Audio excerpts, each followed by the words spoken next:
Missionary Baptist Church this morning, and I'd like to thank you and invite you for coming in and joining us with us for this week's Sunday school lesson. Before I get started, let us just thank God for allowing us to be here today, and also as we go along with our thanks and things like that, I'd like to thank Dr. Kevin Norvell for allowing me to be here today and taking his place in passing on the word of God here in this lesson today. I'd like to thank the members of the Redeemer Missionary Baptist Church for making this possible here for us to go out on the airwaves and give God's word out to as many as can be reached. I also would like to thank Pastor Juan and Sister Shelley here at KGPJ Radio 92.9 FM for hosting us so this word can go as far as it can go. And I thank you all for sharing in this word. So let's get into it here. Today's lesson here is entitled Faith of a Canaanite. We're coming from the Standard Lesson Commentary here today. Its scriptures are Matthew chapter 15, verse 21 through 28. The aim of the lesson today here is to summarize the interactions between Jesus and the Canaanite woman. And the second one is to explain Jesus' response in verse 24. And our final aim here today is to brainstorm situations where parents should and should not intervene on behalf of a child. Our lesson outline here breaks down into two outlines. And it also starts with an introduction here. We'll go through that. It's the blessing an outsider. Just the context of that lesson. But our first outline is Matthew chapter 15, verse 21 through 24. And it reads first request. And our second outline is a second request. Matthew chapter 15, verse 25 through 28. And we're going to go through this here and we're going to see how we think that this woman was treated, but we may have a different view when it's all said and done and going through this lesson here. So let us start here with just the context of the lesson here so we can get an understanding of it. And I'll read here from the Standard Lesson Commentary of this week. The Gospel of Matthew does not explicitly identify its author. The early church, however, attributed authorship to Matthew, a tax collector, who became one of the apostles. As a tax collector, Matthew worked with foreign occupiers of Palestine, the Romans, during the first century. They were seen as traitors to the Jewish people because they assisted the Romans in taking tax money. They were also held in low regard because of they frequently enriched themselves at the expense of others. Now here we find here in Matthew's gospel here, Matthew's gospel is to the Jews. And it contains the most quotations from the Old Testament of the four gospels. And this gospel emphasized the Jewish context of Jesus' ministry. Its message reveals that the gospel of Jesus Christ was intended for both Jew and Gentile. Matthew. All right, so you'll find in here is that so the events leading to today's scriptures reveal the intended expansion of the gospel message. So as Jesus' ministry in Galilee drew to a close, it became evident his people would reject him and his mission. His disciples displayed little faith regarding his identity. They also failed to understand his teaching. Even the religious leaders were offended by Jesus' message. The people most expected to accept Jesus and his mission failed to understand. So what we're going to start here is the first request here. What we find here is that we'll just read here in the scriptures and kind of go from there and just take it one by one and see what we're able to come up with and get an understanding of how this here affects us in today. So verse 21 starts, I'm coming from Matthew chapter 15, verse 21 through 24, his first request.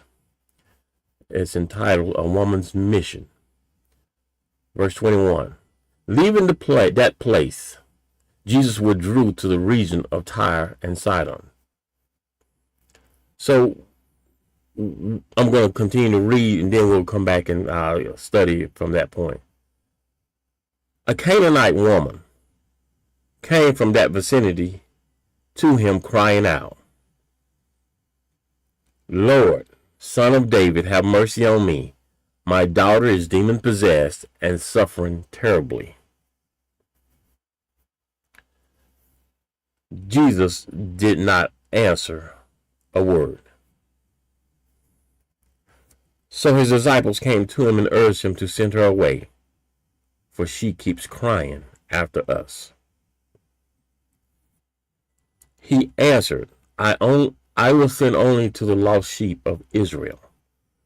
Now, here what we find Jesus here. I believe in a sense he had just, there was a multitude of crowd. There was a crowd that was following him. So here we find that he withdraws from Galilee and he goes into Tyre and Sidon.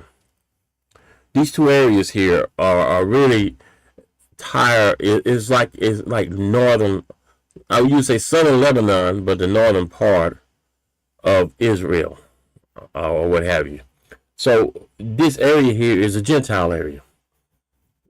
So we find out Jesus withdrawing himself into this area. The Bible doesn't state why he withdrew himself from this area. However, being that this area was more of a Gentile area, he probably wouldn't have had the scribes and the Pharisees and the multitude following him. They probably would have just stopped and we're not going into that area because according to their traditions and things, that was an area of defilement, and they would be considered unclean if they went into that area, or they had really nothing to even do with the people there. So we find out him withdrawing to here, but let me read just a little here, and then at verse 21 so we can get a better understanding out of our commentary. This verse is not the first time Matthew's gospel state that Jesus went from one area to another. After he confronted the religious leaders, he departed from their midst. He frequently withdrew from the crowd of people so that he could pray in solitude. He also removed himself from those who might misunderstand his ministry. Tyre and Sidon were two prominent cities located on the coast of the Mediterranean Sea, north of Galilee, in the region that is modern-day Lebanon. Following the Exodus, much of the area was designated for the tribe of Asher. But the tribe didn't drive out the inhabitants as directed. Tyre was about 125 miles north of Jerusalem, with Sidon being an additional 25 miles further. The cities are mentioned together as Tyre and Sidon about 30 times in the Bible. Because of their access of their maritime trade, the cities attained great wealth, especially Tyre. However, their prideful leadership had acted unjustly, according to Ezekiel chapter 26 and 28. As a result, the Old Testament prophets strongly condemned the cities. Jesus mentioned these cities in his indictment of the Jewish towns of Chorazin, Bethesda, and Capernaum. His contrast to the Gentile cities was to make a lesser to greater argument. If Gentile cities will have repented from sin and thereby avoided judgment, how much more should the Jewish towns do the same? The law of Moses taught the Israelites to avoid following the pagan practices of other people groups. By withdrawing into the region near those cities, Jesus ensured that no Jewish person would follow him into a Gentile region. So we find here that even in his withdrawing, we may, it's not said why he did it, but we could speculate as to why he did it. Maybe he's there to seek solitude and prayer for himself, and in that region. However, in doing this here, there's one thing that must be noticed in verse 21 as we continue on. Jesus cannot be hid. Regardless of wherever he's at, wherever he's going, he cannot be hid. Somehow or another, he will be found. So we get here in verse 22 here. We find here that a Canaanite woman from that vicinity came to him crying out, Lord, Son of David, have mercy on me. My daughter is demon possessed and suffering terribly. But here we find a Canaanite woman. So we get an understanding even from the Old Testament, the time of Joshua, that these were just their enemies. The Israelites, the Jews, and the Canaanites were basically enemies. But we find here in this area of town, is starting in verse 21, Jesus trying to move away from the crowd. But here we find as he going to this region, going toward this region or what have you, here we see a Canaanite woman coming to the vicinity, a Gentile, Syrophoenician, or what have you. So, and the woman was a Greek-born Syrian Phoenician, from Syria, Phoenicia. The Canaanites were ancient people who settled in Palestine before the arrival of the Israelites. The Canaanites were considered enemies to Israel, according to Deuteronomy chapter 7, verse 1 through 6. The woman was certainly not of Jewish heritage, and her ethnic background would have been seen in a negative light by most first century Jewish people. So, but also we hear in a sense is that, the gospel reveals that Jesus has intended for his presence in that region to be a secret. However, once again, Jesus cannot be hid. And that is for us to know today in verse 21. You cannot put him in a corner. You cannot put him in a closet. He cannot be hid. He is there ready and willing to whatever you ask. He is there for you. He is there for us. Cannot be hid. Cannot be put in a drawer, a closet, a chest, or anything. Jesus cannot be hid. So we come along with this here, and then we get an understanding of this woman here crying out. This Canaanite woman here. She said, now when she goes in verse 22, the second part 22, said, Lord, Son of David, have mercy on me. My daughter is demon possessed and suffering terribly. Just from the get-go, she calls him Lord, Son of David. The first question I would have to ask is that, how is it that she know who he is? So that's for being a Canaanite woman. How is it that she know? Here's the thing. Good news travels fast. Good news just totally travels fast. Yes, Jesus is trying to is removing himself from the Jewish territory. However, the news of Jesus has gone out before him. Someone has heard. Now we see here in the text that this, once again, if I would take the Canaanite woman and compare her to the woman with the issue of blood here, if I would sit there and just compare, to me it's the same thing here. What she's doing, she's tried everything. Whatever doctors, soothsayer, what have you.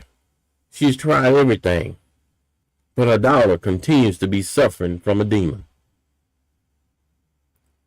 But here it is, a Canaanite woman who really don't have that belief, but she knows of him. She knows of what is being said, that designation, the name, comes from the hope of the descendants of King David will someday rule in peace. During the time between the Old and New Testament, the Jewish people had strong expectations of this, you know, of the Lord, the Son of David. They knew what he was coming to do. But here we find that a Canaanite woman. It's kind of shocking that this Gentile woman used these words to say about Jesus. She would have been the most unexpected person to recognize Jesus as the long-awaited descendant of David. Before this event, some people questioned whether Jesus was the son of David. That's according to Matthew chapter 12, verse 23. This woman spoke in a way that reflected her genuine belief about Jesus' ministry. Somehow along the way, the word got out to her. After trying all that she tried to help her daughter. But here's the thing, I want you to, as you see this woman here, how the love that she had for her child, to go through all types of means to help her daughter, to just continue to keep going and going. I mean, not giving up the love I have for my child, because not only is this demon vexing me, he's also not only is he vexing my daughter, he's vexing me, the mother. So what she hears, she has a cry here. This cry for mercy. Lord, Son of David, have mercy on me. Continue to see her daughter just suffer from demon possession. You know, and this is all she knows now. She knows nothing else. She's heard everything. She's tried it all. Now here she comes here, expecting to experience mercy for herself. You know, just stressing even within herself that the mother would just to care for her child. And she uses words, Lord, Son of David, once again, as if she really understands what she's talking about. So she has a great care for her child, as with any mother, to go to the extreme end to find some relief for her child. You know, that's basically is the love that she has for her child. However, here in verse 23, we find something that's kind of, it's not odd, but we find that Jesus did not say a word. You know, silence can be golden. We don't know what's going on in Jesus' mind. Maybe he just want to see how far this woman would go. But then again, what we find out is even when Jesus here was traveling from judgment hall to judgment hall, he was quiet. He was silent. His refusal to answer the woman, it may seem cruel by today's standards. You know, it probably would have been, see, at the time, if you think about it, okay, it would be inappropriate at the time for a Jewish rabbi to even answer a woman, especially a Gentile woman. So his silence could have been considered a test of strength and a quality of the woman's faith, or he just wasn't there to hear her. This silence here gave way for this woman to expound a little bit, and to explain in her desires. In other words, for her to continue to talk and share, and not saying anything. But here we have this woman here, this very persistent woman.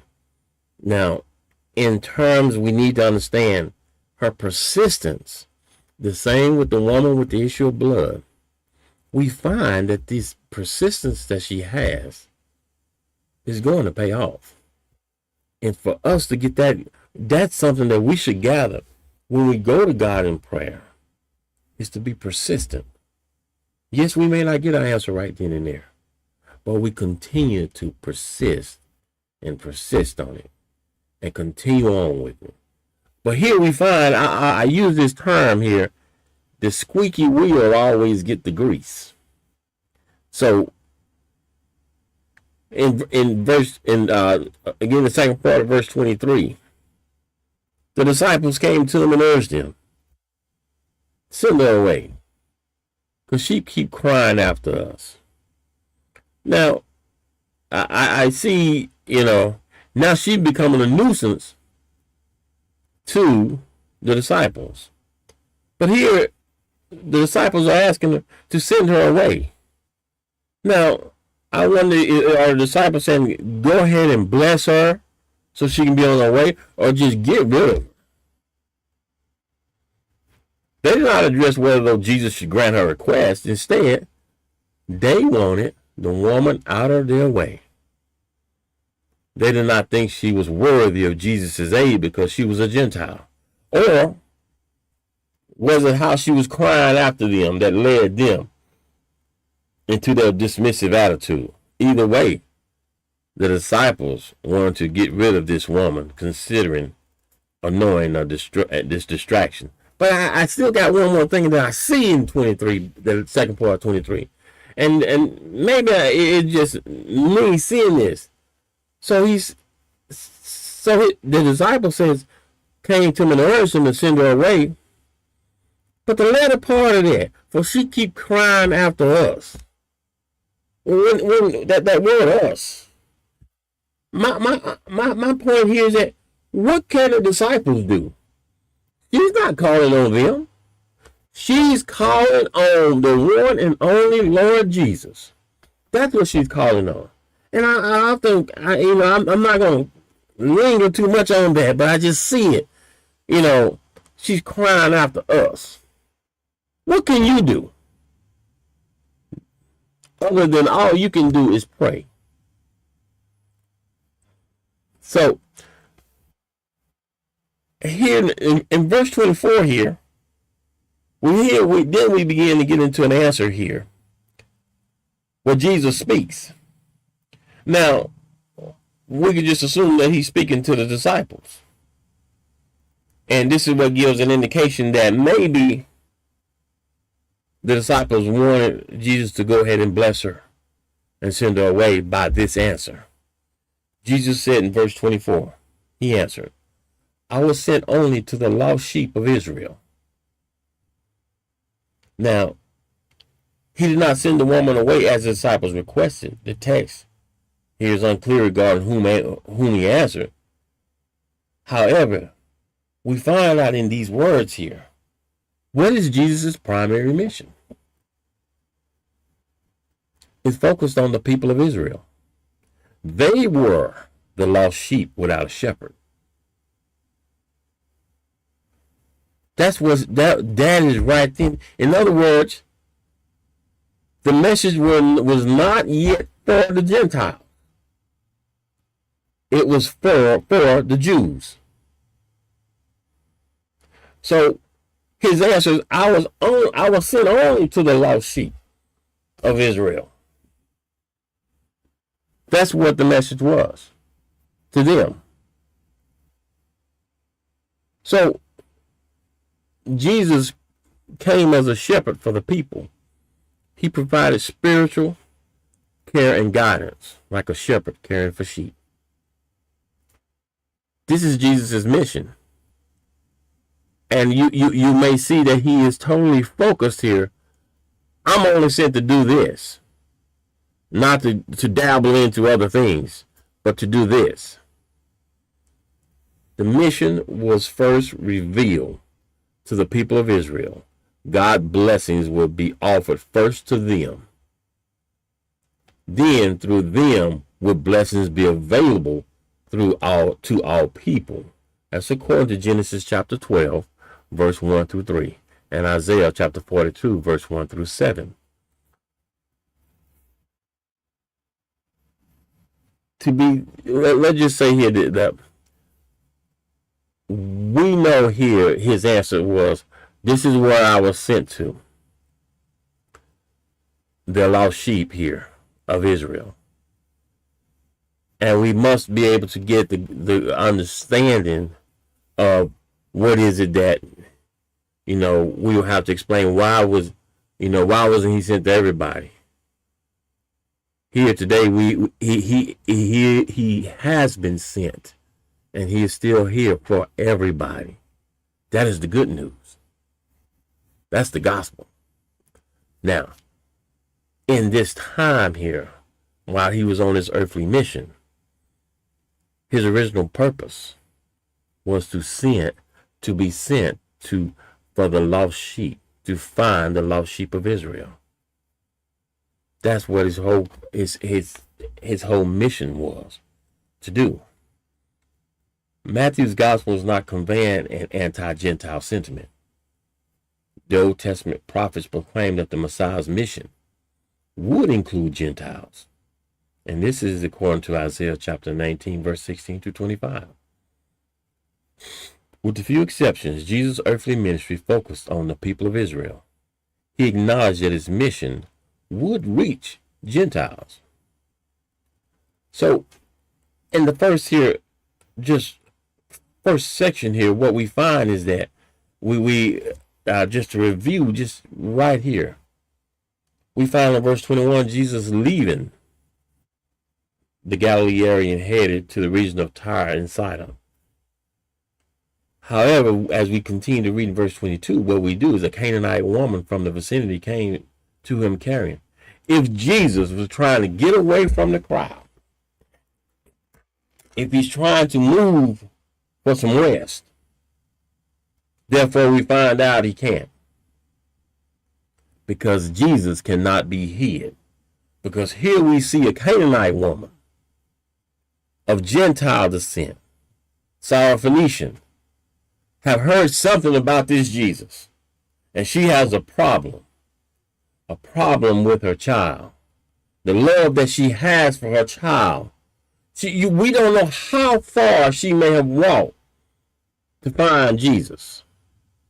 But here, she found him. And we find here, not only that, when she finds him, she approaches him with a name, Lord, Son of David. Basically understanding that here is the Messiah. Have mercy on me. And then she lays out what's going on with her life. But we find out that Jesus, does he ignore her? He's just silent. Once again, I would think that he just want to hear more of what is to be said. But as she continues she has a continuing persistence in Jesus' silence. She's still continuing to persist. She persists so much that she becomes a nuisance to the disciples. So then here we find out that the disciples here, now they speak up, Lord, send her away. Because she keeps crying after us. She moaning, and as we walking along, we hearing this. Can you just being bothersome? The reason why, begging for mercy. There's nothing embarrassing about it, because this woman here has a love for her child, and she wants her child to be healed. And she has exhausted everything, and now here she is, faced with the Messiah, and won't help. And she's not about to let go. Jesus, as he goes and he explains, I was only sent to help the lost sheep of Israel. But here we find this one woman. Yes, she was only sent to help the lost sheep of Israel. But we're going to see something here. This is, sometimes, I believe Jesus knew what was going on. But here was a lesson for the disciples. not only for the disciples, but for us today. What we see in a lot of this here, you would think, I don't want to help her because she's of this descent. I don't want to help her because, she believes this way. She's been a nuisance to my family for years, generations on back. I don't want to help them people. Them people. We hear that. We see right here what this is. This could be. But the good news is, we find out here in our second part of our lesson how this is very, very easily handled. Only Jesus could do this way. Us being humans have no idea of how to handle certain situations. So we move on here into our second outline here. The second outline is entitled A Great Need. And we'll start here and saying this here. The woman here, once again here, the woman came and knelt before him. Lord, help me, she said. The woman comes in. She asks, and she continues here to beg. But here she came. She kneels down before him, giving him the acknowledgement. Lord, help me. She did not debate Jesus on the direction of his mission. She did not give up or what have you. She didn't get upset with I was only sent after she heard what he was only sent to the lost sheep. She didn't flip him off and move around. No. He had his mission, she had her mission. But in her persistence, in her, needing help, seeking relief, that here we find a desperate mother. She wouldn't debate Jesus on who he was sent to do. She continued on. Here. You will find here as we go on. Then he begins to reply to her. In this reply, he says, it is not right to take the children's bread and toss it to the dogs. In today's society, having said something like that, it would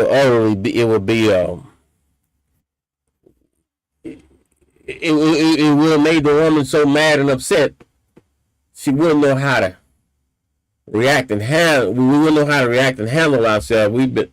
After these words are said, these are like fighting words here. You calling me a dog?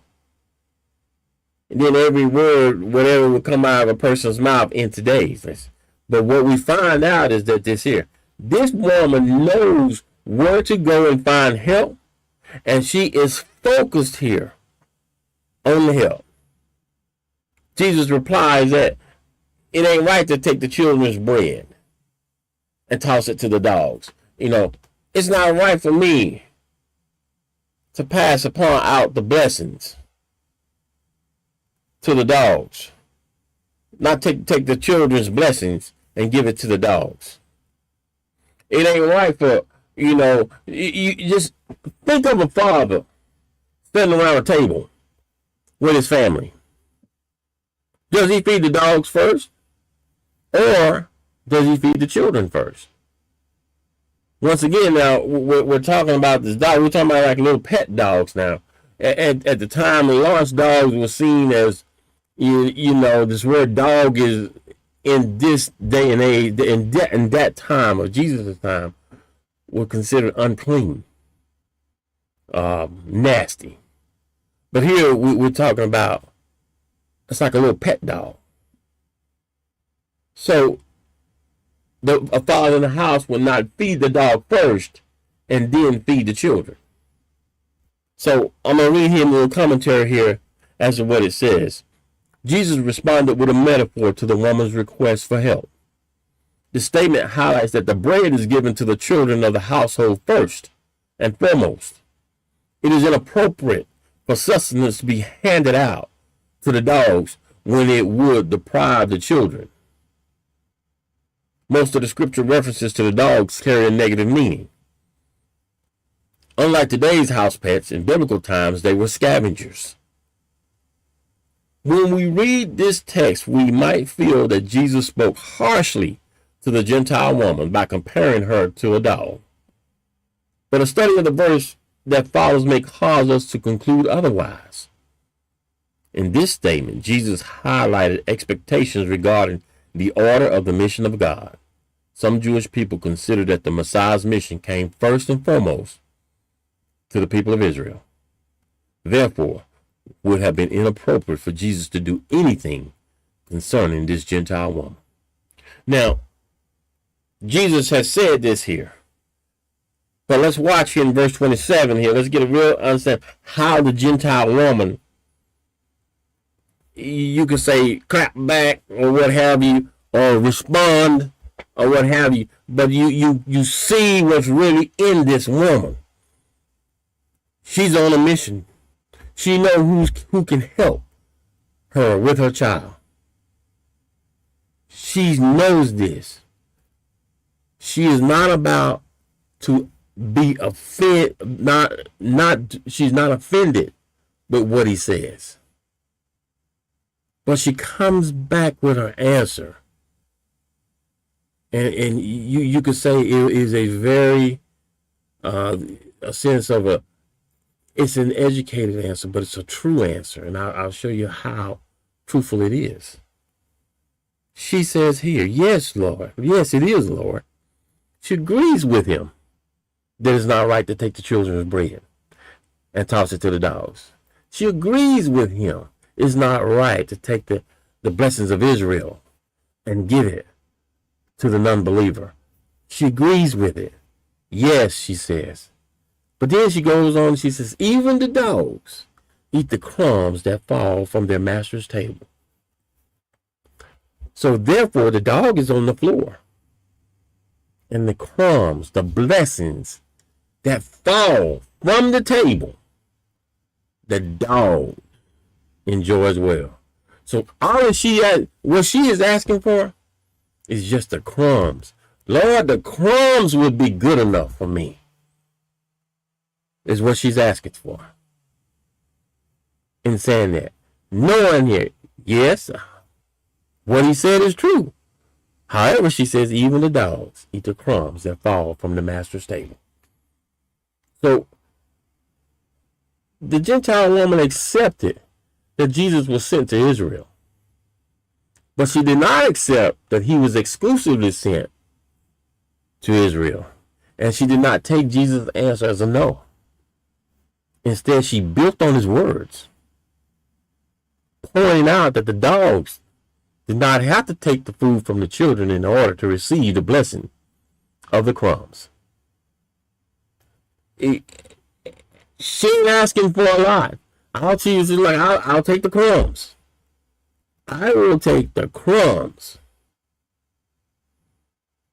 You know, and we see that as like, and you know us, and today we don't want no crumbs.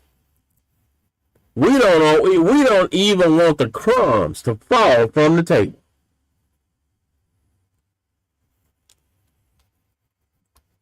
So verse 28 here, what this shows here, and verse 28 here shows is this here. Then Jesus said to her, woman, you have great faith. This is showing that she didn't get frustrated. She continued after him. She continued to after Jesus for that blessing. But she also, when Jesus shared with her that he would have to feed the children of Israel first. And then in speaking to her of as if before the dogs are fed, she goes and she says, even the dogs eat the crumbs that fall from the table. So what that means to me is that, guess what? The dogs eat roughly at the same time as the children. But hey, all they're asking for is the crumbs are just as fulfilling as the whole meal. Those are blessings. So here, what it shows here in verse 28, the first part of verse 28, is that Jesus sees her faith.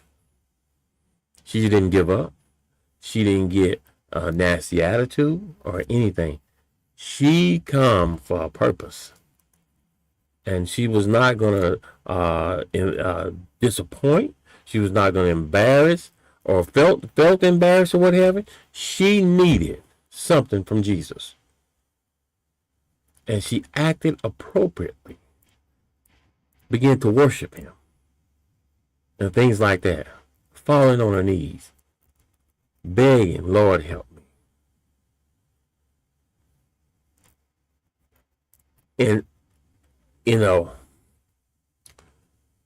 so here we find, once again, Jesus, we find out he's once again commending someone for their faith. It is two Gentiles, this woman and the Roman centurion. Once again, they're both having the same thing, having great faith. Exceptional. We should not interpret the designation of a woman to be one of harshness. It could be used as a term of endearment. We see here that it is very much so, and what she has herself shown to Jesus. She has shown her faith. Jesus clapped. You could say, I don't believe if Jesus was trying to embarrass her by telling about the children and the dogs. But she understood what he was saying. She understood that he came for the lost sheep of Israel.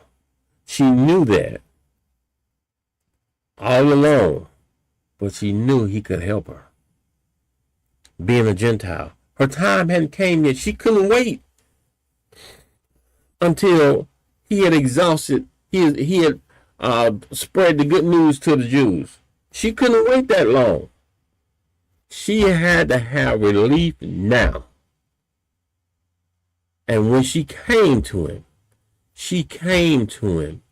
not only that, I'm going to go and I'm going to continue to ask and continue to ask until I can't no more. And this is what she's done right here. So here we find out, yes, she has, her faith is great. Jesus commends her that her faith is great. Once again, here you find just as the same as the centurion here. These people here who have great faith, more than what he had come. In other words, he came to the lost sheep of Israel, and Jesus here is finding faith in Gentiles, and this is I guess you could say some of the best examples of what he sees. So therefore, he already knows he have to be able to get the message out to everyone.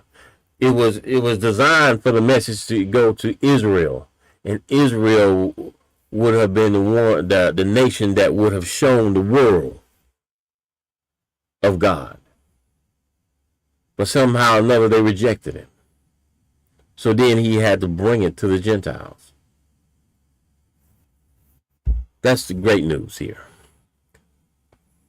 Verse 28 reads, your request is granted. And her daughter was healed at that moment. We find here that we see that just in her basic request is being granted. He finds out that her faith here has worked out well. Here from the commentary here, we read this here. We find that it's two instances as parallel point in the story of Jesus healing the Roman centurion servant, and in both instances the healing occurred from a distance. The woman's daughter was healed at that moment. He didn't have to go to them and do anything. And the centurion's servant was healed as well, without Jesus being in the immediate proximity of the alien person. Those two occasions, and Jesus' healing of the son of a certain official in John chapter 4, starting chapter 4, verse 46 to 54, are the only times in the gospel where there was distance healing occurred. All three instances may describe the healing of a Gentile. As such, these accounts prefigure the apostles' ministry to the Gentiles.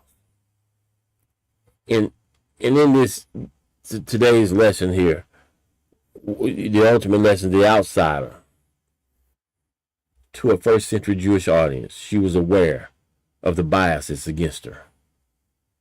She knew that the Jews didn't like her. The deck was stacked against her as she approached the Jewish teacher. Despite awareness, she came to Jesus anyway. This desperate situation and the suffering daughter necessitated a bold response. Not only was the response bold, it was what you would see, the persistence, not giving up, not being distraught, even when you would think, we think that we're being talked about as being called certain things, being called dogs. Even then, she understood the message. But that didn't deter her, didn't keep her away from Jesus. She knew she had to get that blessing. That's what she knew she had to get it. You know, her behavior revealed a persistent and great faith. As a result, she received the mercy from the Son of David. She was considered an outsider to some people, but she was an insider because of her life of faith. Here we find out that the scripture invites us to desire a life of great faith. What blessings do we fail to receive because we limit or misplace our faith? A life of great faith requires steadfast confidence that God will show mercy to everyone. We have to look and ask ourselves, how do our perspective on life and our faith need to change in this regard? And we really need to be very persistent. Times get hard and we want instant relief. However, here we are thinking about our time. But God has his own time as when he will deliver us. And I believe our job is to continue to go forward and be persistent in our prayers. And don't give up. Because in our time, in our life, there's going to be a lot of things in our ears.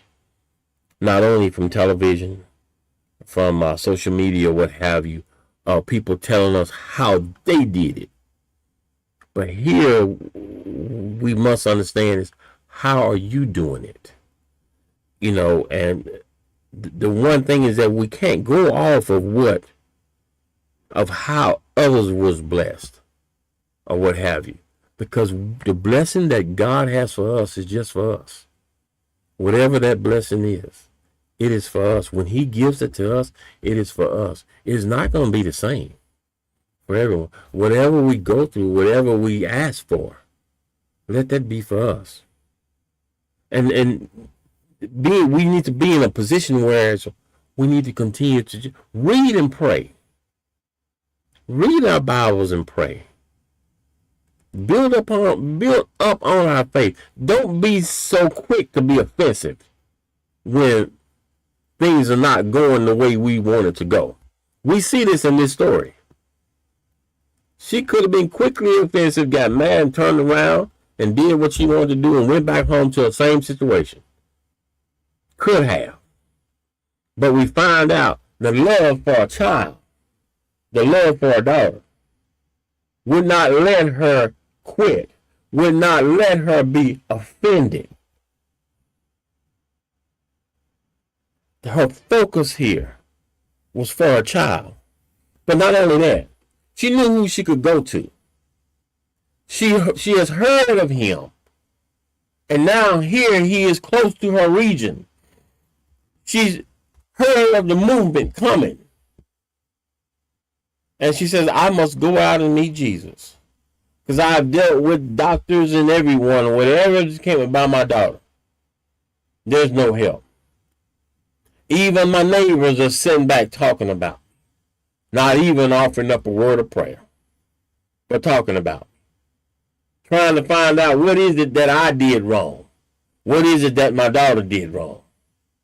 But here what we find here, we must be able to go and grab Jesus. My friends, he's not hidden. He's not hiding anywhere whatsoever. He is right there in our midst waiting for us to call on him. Lord, help me. What is it in our life that is holding us back from going to him? And just asking, Lord, help me. Is it some form of embarrassment? We've been around. Not only we haven't tried everything, we've seen everything. We've heard every opinion that is to hear. But why not do this here? Open up our Bibles, read, fall on our knees, and continue to be there, knowing that there's only one way out. There's only one way to relief. Lord, help me. And not only that, don't just say it and go about your merry way. Don't give up. Continue to seek the help from the Lord. Continue to seek it. Yes, the answer may be silent at a time. But maybe the God just wants you to expound on it a little bit. Maybe it's that I want to see where this person's coming. I want to see the genuineness in this person. I'm not going to use the term, how bad do you want it? No. I want you, it has to be genuine. You have exhausted everything. All your friends have told you what they've done to get by. But it ain't working for you. There's only one person, one that can help you. There's only one way. And that way is Jesus Christ. I'm not going to sit there and say, why don't you give him a try? No. Why don't you live him every day? Why don't you understand and get into it every day? Because see, sometimes we try things and it don't work for us. And we give up real quick. So I'm not going to ask you to give Jesus a try. I'm going to ask you, make him Lord of your life. Give him that time every day. And then we'll find out how your life will continue to grow. Then you can go on to be that living testimony. You can go on to have that pep in your step. You can continue to move on and be that bright and shining light when someone would ask, what's going on with you? Because I remember you being all down in the pits. And then at that time, you can go on and do what the Lord have asked you to do. Go ye therefore into all nations. You can go in there now. You can share Jesus. Share the Jesus that you know with someone who just might at that time need it. I think all of our experiences, our ups, our downs that we go through, we must be able to not sugarcoat it, but the things that Jesus has brought us through. Not that we go out and get into our own mess, but then again, knowing how. The ultimate goal is how to get out of it. Not get out of it, go through it.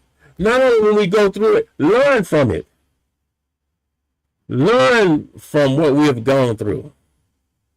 Building up our faith. Being able to go out now, we're able to go out and share Jesus. We've came through something. Now, I can't tell you how to go about doing, but I know who can help me. I can't tell you how he did it for me. It doesn't matter how he did it for me. But I'll tell you, call on him. And when you call on him, continue to call on him. Don't call on him one day. Call on him every hour by hour.